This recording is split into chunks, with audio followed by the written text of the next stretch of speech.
ओम शांति।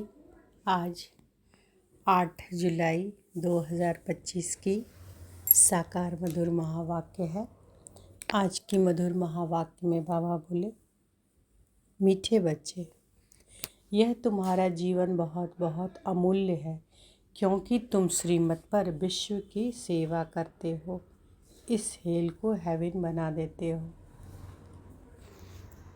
यह तुम्हारा जीवन बहुत बहुत अमूल्य है, क्योंकि तुम श्रीमत पर विश्व की सेवा करते हो। इस हेल को हेवन बना देते हो। आज का प्रश्न है,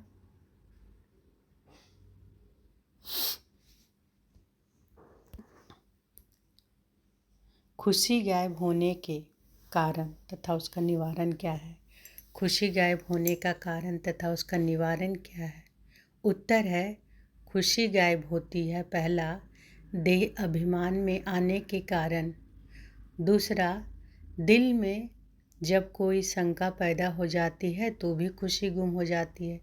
इसलिए बाबा राय देते हैं कि जब भी कोई शंका उत्पन्न हो तो फौरन बाबा से पूछो।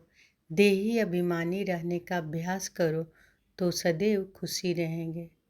तो खुशी गायब होने के कारण और उसका निवारण क्या है? पहला है कारण कि देह अभिमान में आने के कारण। दूसरा, दिल में जब कोई शंका पैदा हो जाती है तो भी खुशी गुम हो जाती है। इसलिए बाबा राय देते हैं निवारण के लिए कि जब भी कोई शंका उत्पन्न हो तो फौरन बाबा से पूछो। देही अभिमानी रहने का अभ्यास करो तो सदैव खुशी रहेंगे। ओम शांति। उच्च ते उच्च भगवान। और फिर भगवान आज बच्चों के आगे, मैं तुमको उच्च ते उच्च बनाता हूँ तो तुम बच्चों को कितनी खुशी होनी चाहिए। समझते भी हो कि बाबा हमको सारे विश्व का मालिक बनाते हैं। मनुष्य कहते परम पिता परमात्मा उच्च ते उच्च है। बाप खुद कहते हैं मैं तो विश्व का मालिक बनता नहीं हूँ। भगवान आज मुझे मनुष्य कहते हैं उच्च ते उच्च भगवान, और मैं कहता हूँ कि मेरे बच्चे उच्च ते उच्च हैं। सिद्ध कर बताते हैं, पुरुषार्थ भी ड्रामानुसार कराते हैं। कल पहले मुआफिक बाप समझाते रहते हैं, कुछ भी बात ना समझो तो पूछो। मनुष्यों को तो कुछ भी पता नहीं, दुनिया क्या है, बैकुंठ क्या है। भल कितने भी कोई नवाब मुगल आदि होकर गए हैं, भल अमेरिका में कितने भी पैसे वाले हैं, परंतु इन लक्ष्मी नारायण जैसे तो हो न सके। वह तो व्हाइट हाउस आदि बनाते, परंतु वहाँ तो रतन जड़ित गोल्डन हाउस बनते हैं। उसको कहा ही जाता है सुखधाम। तुम्हारा ही हीरो हीरोइन का पार्ट है। तुम डायमंड बनते हो, गोल्डन एज थी, अब है आयरन एज। बाप कहते हैं तुम कितने भाग्यशाली हो। भगवान खुद बैठ समझाते हैं, तो तुमको कितना खुश रहना चाहिए। तुम्हारी यह पढ़ाई है ही नई दुनिया के लिए। यह तुम्हारा जीवन बहुत अमूल्य है, क्योंकि तुम विश्व की सर्विस करते हो। बाप को बुलाते ही हैं कि आकर हेल को हेवन बनाओ। हेवनली गॉड फादर कहते हैं ना, बाप कहते हैं तुम हेवन में थे ना, अब हेल में हो, फिर हेवन में होंगे। हेल शुरू होता है तो फिर हेवन की बातें भूल जाती हैं। यह तो फिर भी होगा, फिर भी तुमको गोल्डन एज से आयरन एज में ज़रूर आना है। बाबा बार बार बच्चों को कहते हैं कि दिल में कोई भी शंका हो जिससे खुशी नहीं रहती तो बताओ। बार बैठ पढ़ाते हैं तो पढ़ना भी चाहिए ना। खुशी नहीं रहती क्योंकि देह अभिमान में आ जाते हो। खुशी तो होनी चाहिए ना। बाप तो सिर्फ ब्रह्मांड का मालिक है, तुम तो विश्व के भी मालिक बनते हो। भल बाप को क्रिएटर कहा जाता है, परंतु ऐसे नहीं कि प्रलय हो जाती है फिर नई दुनिया रचते हैं, नहीं। बाप कहते हैं कि मैं सिर्फ पुरानी को नया बनाता हूँ, पुरानी दुनिया विनाश कराता हूँ, तुमको नई दुनिया का मालिक बनाता हूँ। मैं कुछ करता नहीं हूँ, यह भी ड्रामा में नूंद है। पति दुनिया में ही मुझे बुलाते हैं, पारसनाथ बनाता हूँ, तो बच्चे खुद पारसपुरी में आ जाते हैं। वहाँ तो मुझे कभी बुलाते ही नहीं हैं। कभी बुलाते हो कि बाबा पारसपुरी में आकर थोड़ी विजिट कर तो लो? बुलाते ही नहीं। गायन भी है, दुख में सिमरन सब करे, पति दुनिया में याद करते हैं, सुख में करे न कोई। न याद करते हैं न बुलाते हैं, सिर्फ द्वापर में मंदिर बनाकर उसमें मुझे रख देते हैं। पत्थर का नहीं तो हीरे का लिंग बनाकर रख देते हैं पूजा करने के लिए। कितनी वंडरफुल बातें हैं। अच्छी तरह से कान खोलकर सुनना चाहिए, कान भी प्योर करना चाहिए। Purity first. कहते हैं शेरनी का दूध सोने के बर्तन में ही ठहर सकता है, इसमें भी पवित्रता होगी तो धारणा होगी। बाप कहते हैं काम महाशत्रु है, इन पर विजय पानी है। तुम्हारा यह अंतिम जन्म है, यह भी तुम जानते हो। यह वही महाभारत लड़ाई भी है। कल्प कल्प जैसे विनाश हुआ है, हूबहू अब भी होगा ड्रामा अनुसार। तुम बच्चों को स्वर्ग में फिर से अपने महल बनाने हैं, जैसे कल पहले बनाए थे। स्वर्ग को कहते ही हैं पैराडाइज।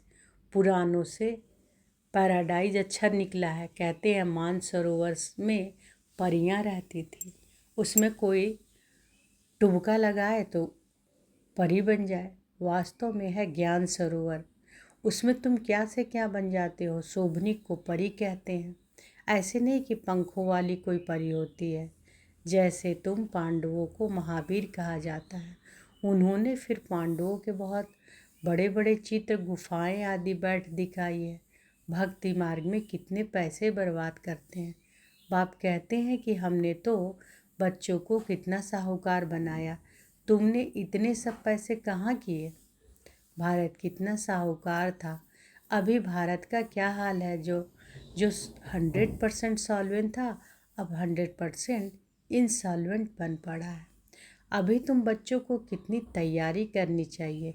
बच्चों आदि को भी यही समझाना है कि शिव बाबा को याद करो तो तुम श्री कृष्ण जैसे बनेंगे। तुम बच्चों को कितनी खुशी होनी रहनी चाहिए, लेकिन अपार खुशी उन्हें ही रहेगी जो सदा दूसरों की खिदमत सेवा में रहते हैं। मुख्य धारणा चलन बहुत बहुत रॉयल हो, खान पान बहुत सुंदर हो। तुम बच्चों के पास जब कोई आते हैं तो उनकी हर प्रकार से खिदमत करनी चाहिए, स्थूल भी तो सूक्ष्म भी। जिस्मानी रूहानी दोनों करने से बहुत खुशी होगी। कोई भी आए तो उनको तुम सच्ची सत्यनारायण की कहानी सुनाओ। शास्त्रों में तो क्या क्या कहानियाँ लिख दी हैं। विष्णु के नाभि से ब्रह्मा निकला, फिर ब्रह्मा के हाथ में शास्त्र दे दिया है। अब विष्णु के नाभि से ब्रह्मा कैसे निकलते हैं, कितना राज है,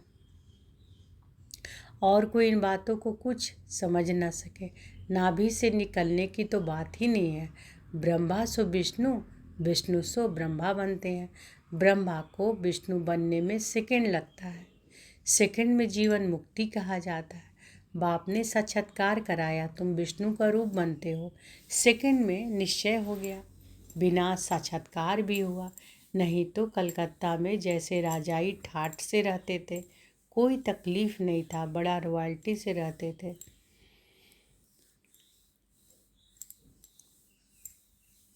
अब बाप ने तुम्हें यह ज्ञान रत्नों का व्यापार सिखलाते हैं। वह व्यापार तो इनके आगे कुछ भी नहीं है, परंतु इनके पाठ और तुम्हारे पाठ में फ़र्क है। बाबा ने इनमें प्रवेश किया और फट से सब छोड़ दिया। भट्टी बननी थी, तुमने भी सब कुछ छोड़ा। नदी पार कर आए, भट्टी में पड़े। क्या क्या हुआ कोई की परवाह नहीं। कहते हैं श्री कृष्ण ने भगाया, क्यों भगाया, उन्हों को पटरानी बनाने। यह भट्टी भी बनी तुम बच्चों को स्वर्ग की महारानी बनाने के लिए। शास्त्रों में तो क्या क्या लिख दिया है, प्रैक्टिकल में क्या क्या है, सो अब तुम समझते हो। भगाने की बात ही नहीं, कल पहले भी गाली मिली थी, नाम बदनाम हुआ था। यह तो ड्रामा है, जो कुछ होता है कल पहले मुआफिक। अभी तुम अच्छी रीति जानते हो, कल पहले जिन्होंने राज्य लिया है वह जरूर आएंगे। बाप कहते हैं कि मैं भी कल्प कल्प आकर भारत को स्वर्ग बनाता हूँ। पूरा 84 जन्मों का हिसाब बताया है। सतयुग में तुम अमर रहते हो, वहाँ काले मृत्यु होती नहीं। शिव बाबा काल पर जीत पहनाते हैं ना, तुम काल पर विजय पाते हो। तुम जाते हो अमर लोक में। अमर लोक में उच्च पद पाने के लिए एक तो पवित्र बनना है, दूसरा फिर दैवी गुण भी धारण करने हैं। अपना रोज पोता मेल रखो, रावण द्वारा तुमको घाटा पड़ा है, मेरे द्वारा फायदा होता है। व्यापारी लोग इन बातों को अच्छी रीति समझेंगे। यह है ज्ञान रतन, कोई बिरला व्यापारी इनसे व्यापार करे। तुम व्यापार करने आए हो, कोई तो अच्छी रीति व्यापार कर स्वर्ग का सौदा लेते हैं 21 जन्म के लिए। 21 जन्म भी क्या, 50-60 जन्म तुम बहुत खुशी सुखी रहते हो, पदमपति बनते हो। तो बाबा क्या कह रहे हैं, 21 जन्म भी क्या, 50-60 जन्म तुम बहुत सुखी रहते हो, पदमपति बनते हो। देवताओं के पैर में पदम दिखाते हैं ना, अर्थ थोड़े ही समझते। तुम अभी पदमपति बन रहे हो तो तुमको कितनी खुशी होनी चाहिए। बाप कहते हैं कि मैं कितना साधारण हूँ, तुम बच्चों को स्वर्ग में ले जाने आया हूँ। बुलाते भी हो कि हे पतित पावन आओ, आकर पावन बनाओ। पावन रहते ही हैं सुख धाम में, शांति धाम में कोई हिस्ट्री ज्योग्राफी तो हो नहीं सकती। अब शांति धाम में तो कोई हिस्ट्री ज्योग्राफी है नहीं, वह तो आत्माओं का झाड़ है, सूक्ष्म वतन की कोई बात ही नहीं। बाकी यह सृष्टि चक्र कैसे फिरता है वह तुम जान गए हो। सतयुग में लक्ष्मी नारायण की डिनाइस्टी थी। ऐसे नहीं कि एक ही लक्ष्मी नारायण सिर्फ राज्य करते हैं, वृद्धि तो होती है ना। फिर द्वापर में वही पूज्य सो फिर पुजारी बनते हैं। मनुष्य फिर परमात्मा के लिए कह देते हैं आपे ही पूज्य, जैसे परमात्मा के लिए सर्वव्यापी कह देते हैं। इन बातों को तुम समझते हो। आधा कल्प तुम गाते आए हो उच्च ते उच्च भगवान, और अब भगवान आज उच्च ते उच्च बच्चे हो। तो ऐसे बाप की राय पर भी चलना चाहिए ना, गृहस्थ व्यवहार भी संभालना है। यहाँ तो सब रह ना सके, सब रहने लगे तो कितना बड़ा मकान बनाना पड़े। यह भी तुम एक दिन देखेंगे कि नीचे से ऊपर तक कितनी बड़ी क्यों लग जाती है दर्शन करने के लिए। कोई तो दर्शन नहीं होता है तो गाली भी देने लग पड़ते हैं, समझते हैं महात्मा का दर्शन करें। अभी बाप तो है बच्चों का, बच्चों को ही पढ़ाते हैं। तुम जिसको रास्ता बताते हो, कोई तो अच्छी रीति चल पड़ते हैं, कोई धारणा कर नहीं सकते। कितने हैं जो सुनते भी रहते फिर बाहर में जाते हैं तो वहाँ के वहाँ रह जाते हैं। वह खुशी नहीं, पढ़ाई नहीं, योग नहीं। बाबा कितना समझाते हैं, चार्ट रखो नहीं तो बहुत पछताना पड़ेगा। हम बाबा को कितना याद करते हैं, चार्ट देखना चाहिए। भारत के प्राचीन योग की बहुत महिमा है। तो बाप समझाते हैं कोई भी बात नहीं समझो तो बाबा से पूछो, आगे तुम कुछ भी नहीं जानते थे। बाबा कहते हैं कि यह है कांटों का जंगल, काम महाशत्रु है। यह अक्षर खुद गीता के हैं। गीता पढ़ते थे परंतु समझते थोड़े ही थे। बाबा ने सारी आयु गीता पढ़ी, समझते थे गीता का महात्म बहुत अच्छा है। भक्ति मार्ग में गीता का कितना मान है। गीता बड़ी भी होती है, छोटी भी होती है। श्री कृष्ण आदि देवताओं के वही चित्र पैसे पैसे में मिलते रहते हैं। उन्हीं चित्रों के फिर कितने बड़े बड़े मंदिर बनाते हैं। तो बाबा क्या कह रहे हैं, गीता पढ़ते थे परंतु समझते थोड़े ही थे। बाबा ने सारी आयु गीता पढ़ी, यानी ब्रह्मा बाबा ने। फिर बाबा कहते श्री कृष्ण आदि देवताओं के वही चित्र पैसे पैसे में मिलते रहते हैं। उन्हीं चित्रों के फिर कितने बड़े बड़े मंदिर बनाते हैं। तो बाप समझाते हैं तुमको तो विजय माला का दाना बनना है। ऐसे मीठे मीठे बाबा को बाबा बाबा भी कहते हैं, समझते भी हैं कि स्वर्ग की राजाई देते हैं। फिर भी सुनंती कथनती अहो माया फारकंटी देवंती। बाबा कहा तो बाबा माना बाबा। भक्ति मार्ग में भी गाया जाता है, पतियों का पति गुरुओं का गुरु एक ही है, वह हमारा फादर है। ज्ञान का सागर पतित पावन है। तुम बच्चे कहते हो बाबा हम कल्प कल्प आपसे वर्षा लेते आए हैं, कल्प कल्प मिलते हैं। आप बेहद के बाप से हमको जरूर बेहद का वर्षा मिलेगा। मुख्य है ही अल्प, उसमें बेमर्ज है। बाबा माना वर्षा वह है हद का, यह है बेहद का। हद के बाबा तो ढेर के ढेर हैं, बेहद का बाबा तो एक ही है।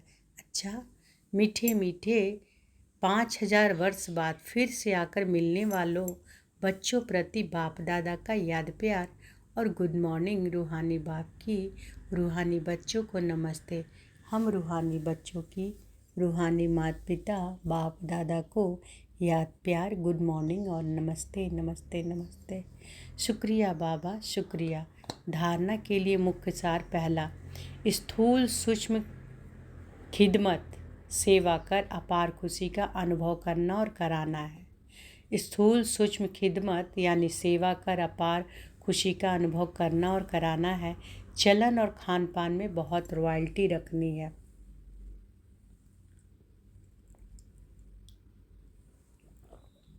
दूसरा, अमरलोक में उच्च पद पाने के लिए पवित्र बनने के साथ साथ दैवी गुण भी धारण करने हैं। अमरलोक में उच्च पद पाने के लिए पवित्र बनने के साथ साथ दैवी गुण भी धारण करने हैं। अपना पोता मिल देखना है कि हम बाबा को कितना याद करते हैं। अविनाशी ज्ञान रत्नों की कमाई जमा कर रहे हैं। कान प्योर बने हैं जिसमें धारणा हो सके। आज बाबा ने वरदान दिया है तो अनुभव करें कि बाबा का वरदानी हाथ हमारे सिर पर है और बाबा ने वरदान दिया।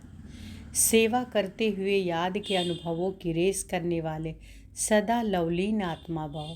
सेवा करते हुए याद के अनुभवों की रेस करने वाले सदा लवलीन आत्मा भाव। याद में रहते हो लेकिन याद द्वारा जो प्राप्तियां होती हैं उस प्राप्ति की अनुभूति को आगे बढ़ाते जाओ। याद में रहते हो लेकिन याद द्वारा जो प्राप्तियां होती हैं उस प्राप्ति की अनुभूति को आगे बढ़ाते जाओ। इसके लिए अभी विशेष समय और अटेंशन दो जिसको मालूम पड़े कि यह अनुभवों के सागर में खोई हुई लवलीन आत्मा है।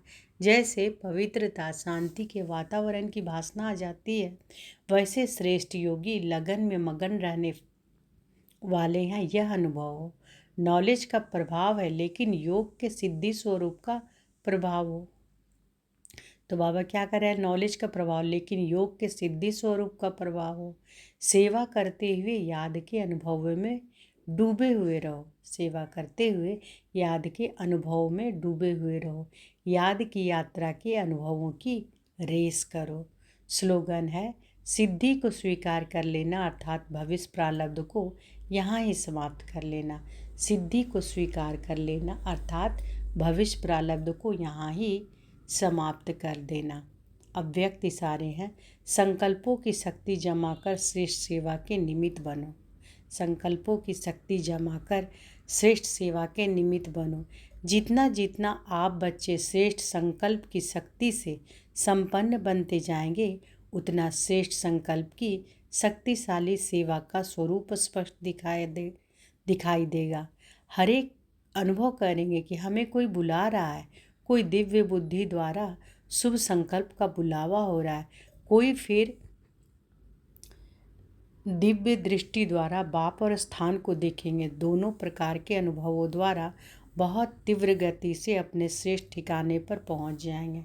तो बाबा आज अव्यक्त इशारे में क्या बोले, जितना जितना आप बच्चे श्रेष्ठ संकल्प की शक्ति से संपन्न बनते जाएंगे उतना श्रेष्ठ संकल्प की शक्तिशाली सेवा का स्वरूप स्पष्ट दिखाई देगा।